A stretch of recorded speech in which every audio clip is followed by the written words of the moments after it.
안녕하세요. 안녕하세요. 저희가 이번에 2화죠. 네, 네. 2화에서 가져온 책은 마이클 샌델의 공정하다는 착각입니다. 이번 2화는 소나픽으로 선정되었는데 맞아요. 선정된 이유를 말씀해 주신다면? 우선 제가 서점에 자주 가는데 그 갈 때마다 베스트셀러에 있었고요. 그리고 이 마이클 샌델이라는 사람은 이전에 정의란 무엇인가, 저스티스죠, 원어로. 그 책이 워낙 한국에서 인기가 많아서 강연도 하고 또 저도 읽어봤고 했기 때문에 다음 책에 대한 관심도 자연스럽게 생겼던 것 같아요. 그러면 정의란 무엇인가를 저는 개인적으로 읽지 않았는데 그 책과 이 책을 비교했을 때 어떤 점이 다를까 궁금하네요. 저 무슨 면접 왔나 봐요. 많을 것 같아요. 되게 즉흥적으로 얘기하는 건데 제 개인적인 생각으로 정의란 무엇인가는 예를 많이 들어줘요. 그러니까 가정을 해서 A가 있고 B가 있어. 이런 상황에서 너는 정직하게 뭘 택할래? 그랬을 때 저는 B요. 그러면 너 B라고? 그럼 B랑 C랑 있을 때는 뭘 선택할래? 전 C요. 아, C. 그럼 너 현실에서 C와 같은 상황이 있을 때 과연 그렇게 선택을 할래?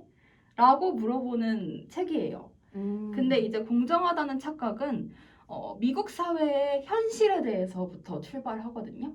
그러면서 이게 공정이라고 알려져 있는데 이것은 과연 공정인가? 라고 얘기하면서 A에서 A 다시를 얘기하고 그러니까 여러 가지 미국의 정치 사회학적인 측면을 알 수 있고 그게 전혀 우리나라 또는 전 세계적인 기조와 다르지 않기 때문에 또 우리나라식으로 많이 바꿔서 해석할 수 있는 책입니다. 오늘날의 대한민국은 공평하다고 생각하시는지? 저는 공평하지 않다고 생각해요. 근데 뭐 살면서 사실 내가 공평한가 공평하지 않은가에 대해서 크게 신경을 쓰면서 사는 사람이 있을까 싶은 게 일상이 바쁘다 보면 나보다 불공평한 위치에 있는 사람들, 나보다 훨씬 더 유리한 조건을 가진 사람들에 대한 인식을 잘 하지는 못하고 살아가고 있다고 생각합니다. 공평하다는 착각에 대해서 간단하게 소개를 해주신다면? 이 책은 우리가 공평하다고 여겨왔던 능력에 대한 사람의 평가? 그게 사실은 착각이었다는 걸 깨닫게 해주는데 우리 사회가 약간 능력 만능주의잖아요. 이 사람 말은 이 사람이 능력 있어 보이니까 다 오라. 아니면은 이 사람이 부자가 된 이유는 그만큼 열심히 했기 때문이야. 라고 생각하고 가난한 사람들은 뭐 안 됐고 이유가 있겠지만 어쨌든 열심히 하지 않았겠지. 라는 착각이 있는데 그런 것들 애초에 그 능력에 대한 기준선을 좀 붕괴시키는 효과가 있어요. 그래서 너무 능력을 믿으면 안 된다. 왜냐면 그 능력 자체로 평가하는 것도 사실은 공정하지 않기 때문에 라고 이야기해주는 책입니다. 공정하다는 착각의 장점과 단점을 이야기해주세요. 저는 장점은 일단 내가 갖고 있던 나도 모르던 편견? 그런 거를 좀 완전 깨부술 수 있는 책이었다. 그래서 약간 대한민국 사람들에게도 뭔가 사고의 전환이 되어줄 수 있는 책이다. 이게 장점인 것 같고요. 단점은 사실 이야기하고자 하는 바가 요약하자면 5줄? 좀 더 요약할 수 있을 것 같은데 이것을 이렇게 두껍게 읽을 필요가 꼭 있을까? 라는 생각을 했습니다. 그러면 이 책을 읽게 될 독자들에게 추천의 말을 해주신다면?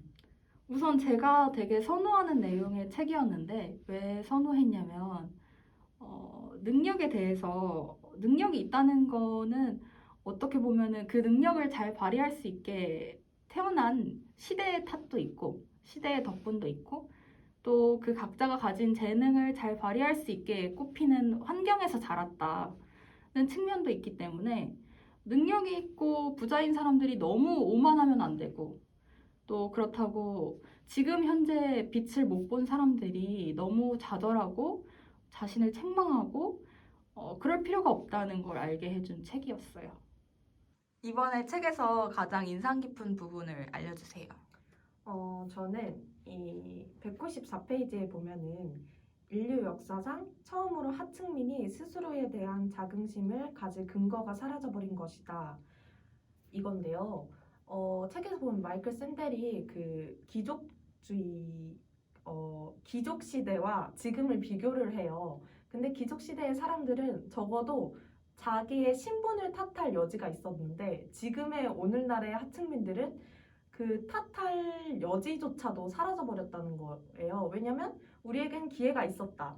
하지만 내가 무능력해서 이런 하층민의 삶을 살게 된 것이다 하면서 자기 탓을 하게 된다는 게 되게 안타까웠고 실제로 저 같은 경우도 생각을 해보면 저보다 좀 어린 나이에 나보다 더 안 좋은 처지에 성공한 사람들을 보면서 저는 저를 탓했거든요. 나는 분명히 저들보다는 좋은 상황에 있었고 나에게도 분명히 기회가 있었던 것 같은데 왜 나는 저들만큼 성공을 못했을까 하면서 제 탓을 많이 했거든요. 근데 이게 아이러니한 게 한편으로는 저도 알고 있었어요. 내가 잘나서가 아니라 그냥 우연히 내가 더 좋은 조건을 가지고 있었다. 그러면 사실 탓하려면 나보다 더 좋은 조건을 가진 사람들을 탓할 수도 있는 건데 저도 이제 어떤 그 능력주의적인 사고를 기반으로 제 탓을 하고 있었다. 이런 깨달음을 얻었습니다. 소나가 네. 이 책을 읽으면서 가장 인상 깊었던 부분에 대해서 말씀해 주세요. 저는 이 교수님이 종교에 대한 이야기까지 다룰 줄은 몰랐는데요. 저도 종교에 그렇게 큰 관심이 없다 보니까 몰랐었는데 요즘에 또 종교가 핫한 화두잖아요. 근데 옛날에는 이렇게 기독교라든지 뭐 종교를 가진 사람들이 그냥 운명은 뭐 정해진 것이 아니고 내가 열심히 한다고 해서 바꿀 수 있는 게 아니고 신은 그냥 믿는 존재라고 생각했는데 이 생각이 점점 바뀌었더라고요. 그러니까 내가 선택받은 사람이거나 아니면 내가 직업적으로 열심히 했기 때문에 이제 신의 축복을 받을 수 있다. 이렇게 바뀌어가고 또 그게 현대의 자본주의랑 연관이 돼서 능력주의가 이렇게 성행하게 됐다는 그 내용이 저는 조금 인상이 깊었어요.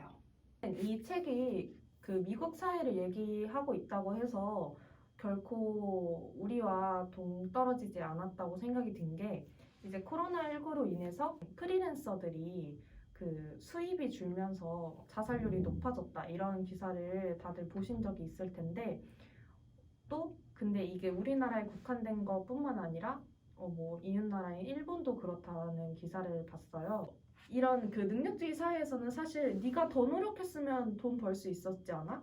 아무리 뭐 코로나19로 인해서 일자리가 줄어들고 뭐 해도 그렇게 얘기할 수 있는 모든 그 상황을 개인의 어깨에 짊어지게 한다는 거죠.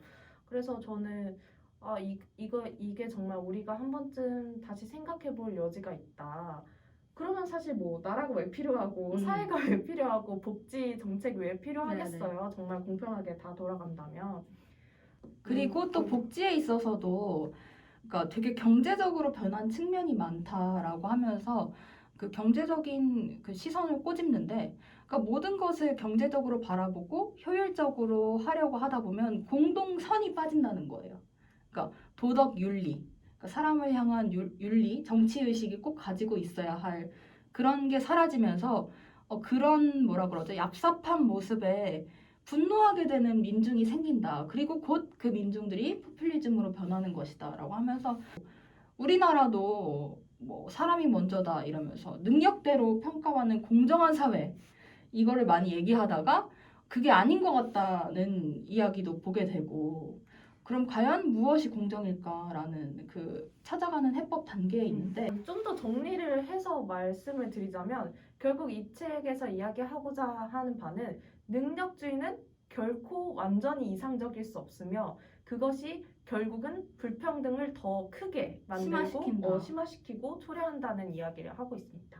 오늘 좀 1화는 또 다른 색깔의 책을 준비했는데 앞으로도 좀 뭐 소설, 뭐 비문학 이런 거에 국한되지 않고 좀 다양한 종류의 책을 저희도 좀 오늘 시선을 디벨롭하고자 가져올 테니까 앞으로도 많이 기대해 주시길 바랍니다. 네, 다음 책은 달러구트 꿈 백화점 맞나요? 그 책이고요. 소설인데 되게 재밌다는 추천을 많이 받아서 그걸 아마 할 생각이고 그러니까 이번 시간에는 코로나로 다 같이 힘들고 취준생분들도 그렇고 실직자분들도 그렇고 나는 왜 안 될까 이렇게 되게 힘들고 우울한 생각들을 많이 하시는데 좀 위로를 받을 수 있는 책이 됐으면 합니다. 그리고 다음에 또 재밌는 책 이야기로 찾아올게요. 안녕. 추천해봐요. 뭐라 하지?